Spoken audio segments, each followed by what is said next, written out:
আবারও স্বরূপনগরের হাকিমপুর সীমান্তের চেকপোস্টে ভিড় জমাচ্ছে বাংলাদেশি নাগরিক।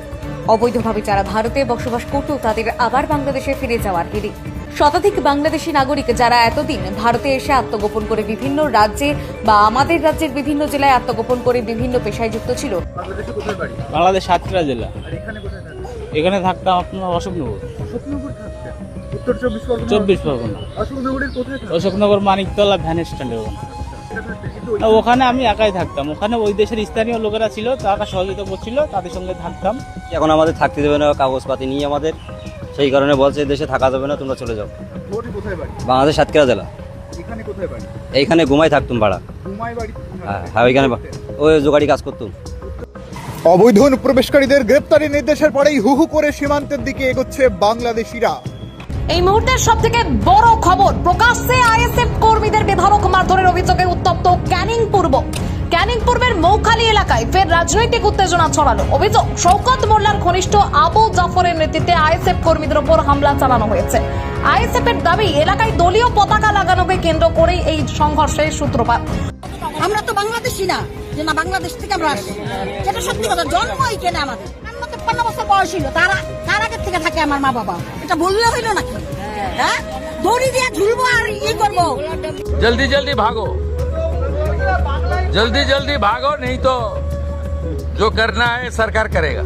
কোথায় এই নিয়ে তো কান্দাকাটি করতেছি আমি। কোথায় যাবো? যাওয়ার মতন কিচ্ছু নাই আমার।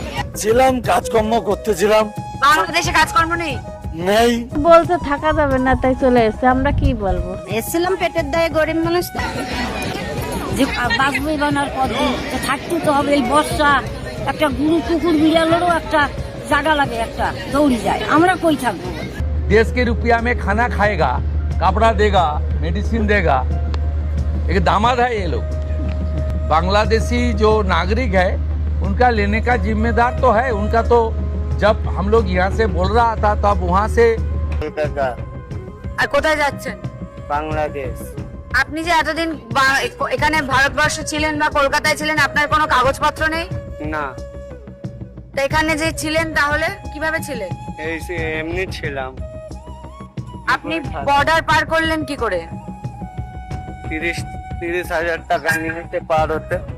30,000 টাকায় পার হয়ে গেছে।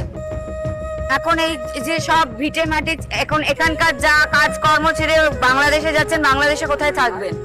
যাদবপুর। কি বলছেন? কোথা থেকে আসছেন? আবারও সীমান্তে উত্তেজনা তুঙ্গে।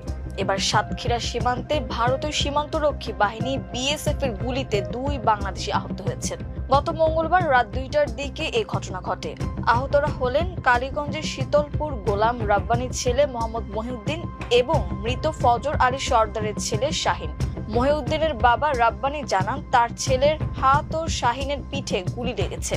গুলির আঘাতে তার ছেলের হাত মারাত্মক ক্ষতিগ্রস্ত হয়েছে। স্থানীয়রা জানান, মঙ্গলবার রাতে ওই দুজন সীমান্ত এলাকায় ঘোরাঘুরি করছিলেন। এ সময় বিএসএফ সদস্যরা তাদের উপর গুলি চালালে দুজনই গুলিবিদ্ধ হন। পরে স্থানীয়রা তাদের উদ্ধার করে কালীগঞ্জ উপজেলা স্বাস্থ্য কমপ্লেক্সে নিয়ে যান।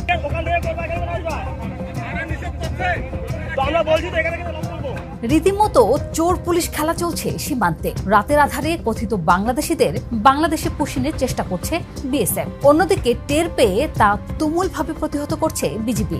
বিএসএফকে ফিরে যেতে বাধ্য করছে তারা। রাইফেল নিয়ে পুরো প্রস্তুত থাকতেও দেখা যাচ্ছে বিজিবিকে। পুষিন নিয়ে 2 বাহিনীর মধ্যে যে কোনো সময় যে কোনো ঘটনা ঘটে যেতে পারে, এমন আশঙ্কাও উড়িয়ে দিচ্ছেন না বিশ্লেষকরা।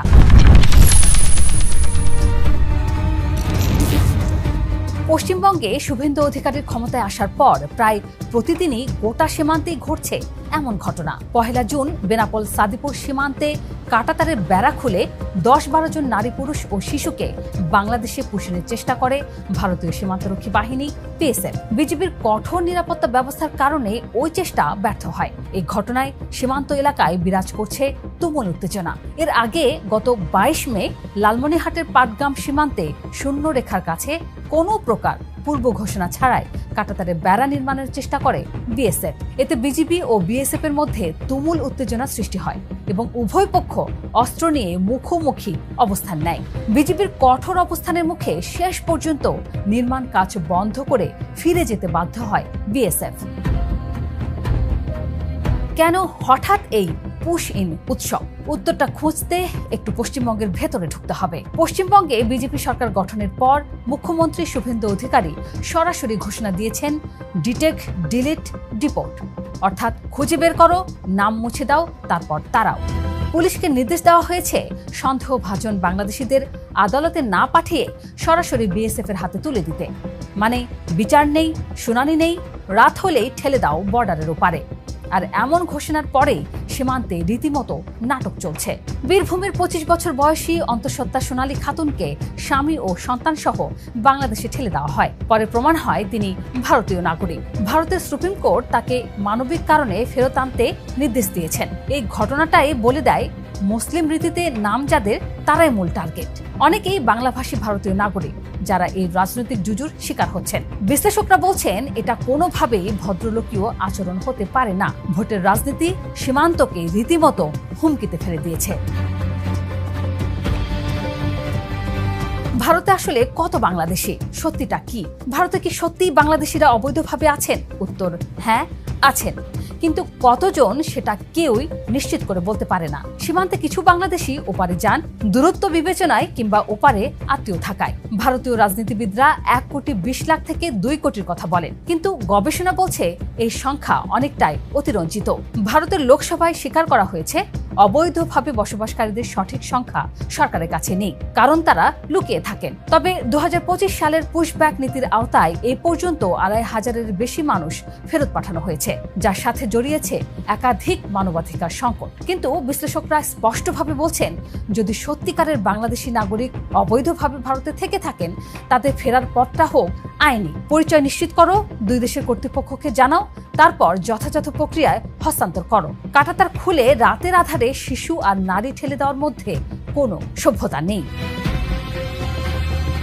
আর ঠিক এই জায়গাতেই বিজেপি স্পষ্ট বার্তা দিয়ে যাচ্ছে, এভাবে পুশিং করা যাবে না। ব্রাহ্মণবাড়িয়ার বিজয়নগর সীমান্তে এক রাতে 750 জনকে পুশিনের চেষ্টা করা হয়। বিজেপির commanding officer lieutenant colonel Jabbar Ahmed জানান, গোয়েন্দা তথ্যের ভিত্তিতে আগেই প্রস্তুত ছিল বাহিনী। মসজিদের মাইকে ঘোষণা দিয়ে স্থানীয়রাও জমা হন। বিএসএফ পিছিয়ে যেতে বাধ্য হয়। লালমনিরহাটের পাটগ্রামে বারবার কাঁটাতারের বেড়া নির্মাণের চেষ্টা হয়েছে। প্রতিবারই ঘটনাস্থলে পৌঁছে নির্মাণ থামিয়েছে বিজেপি। সাতক্ষীরার হাকিমপুর সীমান্তেও সারা রাত টহল দিয়ে বিএসএফ এর পুশিন ঠেকিয়েছে বিজেপি। একবার বিএসএফ এর এক সদস্য হিন্দিতে বলে ওঠে, আমরা কাজ করব, তোমরা যা পারো করো। বিজেপি সদস্য সেই চ্যালেঞ্জও হাসি মুখে গ্রহণ করে এবং শেষ পর্যন্ত কাজ বন্ধ করিয়ে ছাড়ে। এটা আগের বিজেপি নয়, এখন বিজেপি চোখে চোখ রেখে কথা বলছে। থেকে 150 বছর বাইরে আপনাদের যা ইচ্ছা তাই করুন, 150 বছর ভিতরে কোনো কিছু হবে না। ভারত কেন এমন করছে? শুধু অভিবাসন নাকি ভিন্ন হিসাব? একটু গভীরে তাকালে বোঝা যায় ভারতের এই আচরণের পেছনে শুধু অভিবাসন সমস্যা নয়। পশ্চিমবঙ্গে বিজেপির প্রথম সরকার বাংলাদেশে অভিবাসীর ইস্যুকে নির্বাচনী হাতিয়ার বানিয়েছিল। ক্ষমতায় এসেই ডিটেক্ট, ডিলিট, ডিপোর্ট নীতিতে গোটা রাজ্যে ডিটেনশন ক্যাম্প তৈরির নির্দেশ দেওয়া হয়েছে। আর এখন চলছে সেই প্রতিশ্রুতি পালনের রাজনীতি। দ্বিতীয়ত, শেখ হাসিনার পতনের পর ভারত বাংলাদেশ সম্পর্ক কার্যত তলানিতে এসে ঠেকেছে। বাংলাদেশ চীন ও পাকিস্তানের দিকে ঝুঁকছে বলে ভারতের ধারণা। একই সাথে ভারতের অনেক মুসলিমকে বিদেশি তকমা দেওয়ার রাজনীতি সীমান্তেও ছাপ ফেলছে। ইউরোপ থেকে আমেরিকা সব দেশেই অবৈধ অভিবাসন একটা বাস্তবতা, কিন্তু পার্থক্য হলো পদ্ধতিতে। জাতিসংঘের বিশেষজ্ঞরা বলছেন, কোনো ব্যক্তিকে আইনি নিশ্চয়তা ছাড়া আটক বা বহিষ্কার করা হলে সেটা স্বেচ্ছাচারে আটক বলে বিবেচিত হবে। শরণার্থী কনভেনশনের 32 অনুচ্ছেদ স্পষ্টভাবে বলছে, কোনো ব্যক্তিকে বহিষ্কার করতে হলে যথাযথ আইনি প্রক্রিয়া অনুসরণ করতে হবে। গণহারে জোর করে বহিষ্কার আন্তর্জাতিক আইনের সরাসরি লঙ্ঘন। ইউরোপে অনুপ্রবেশকারীদের প্রথমে ডিটেনশন সেন্টারে রাখা হয়, পরিচয় যাচাই করা হয়, আদালতে সুযোগ দেওয়া হয়, তারপর সিদ্ধান্ত হয়। ভারতের বর্তমান পদ্ধতি এই মানদণ্ডের ধারে কাছেও নেই। তো বাংলাদেশ এখন কি করবে? জুনে দিল্লিতে বিজেপি বিএসএফ এর ডিজি পর্যায়ের বৈঠক নির্ধারিত আছে। এই বৈঠককে কাজে লাগাতে হবে। পুশিনের প্রতিটি ঘটনা নথিভুক্ত করে ভারতের সামনে রাখতে হবে। শুধু কূটনৈতিক প্রতিবাদের মধ্যে থাকলে চলবে না।